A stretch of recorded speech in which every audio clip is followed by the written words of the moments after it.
Here's a not so quick tip on what to do with your stock length measurements. So let's go to we're in the YKK catalog here. I'm going to go to the parts window and we're going to filter our list via the part type column here, and I'm going to click on extrusions.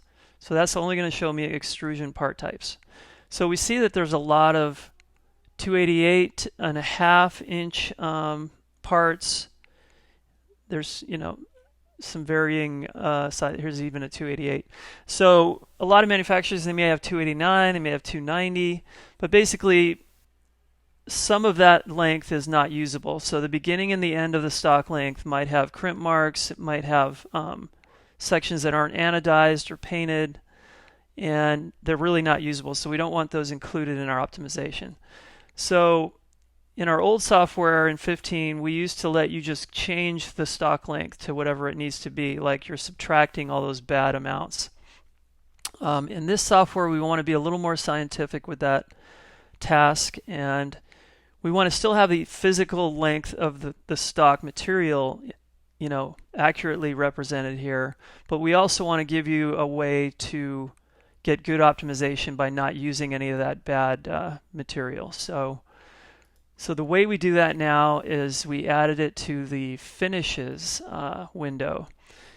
And the reason for that is, so we go back to the catalogs menu, click on finishes. The reason for that is anodized material may have a different cleanup amount than painted material, and then mill might not have any.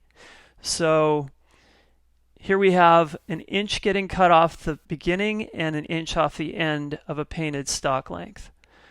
So for each finish color, we figured let's just give you the ability to say how much you want trimmed off. Now these are hardware colors here for YKK, so those don't need any trimming.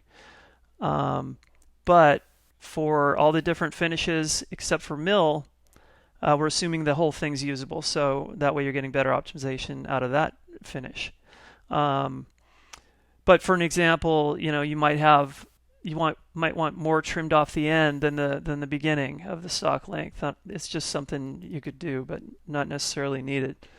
So really, this is how we're telling the program now. Instead of changing the stock length, we're saying I want to trim this much off of each end, and then what's left is what's usable optimized material, or usable for optimization in that material. So you can do it between each finish color and get it dialed in the way you want it, and you would also have to do this for each manufacturer, for each catalog. So this is something you want to go through before you even start doing your jobs, because it will get you the best optimization, and you won't be surprised by having a unusable piece being optimized. So that's it for now. Thanks.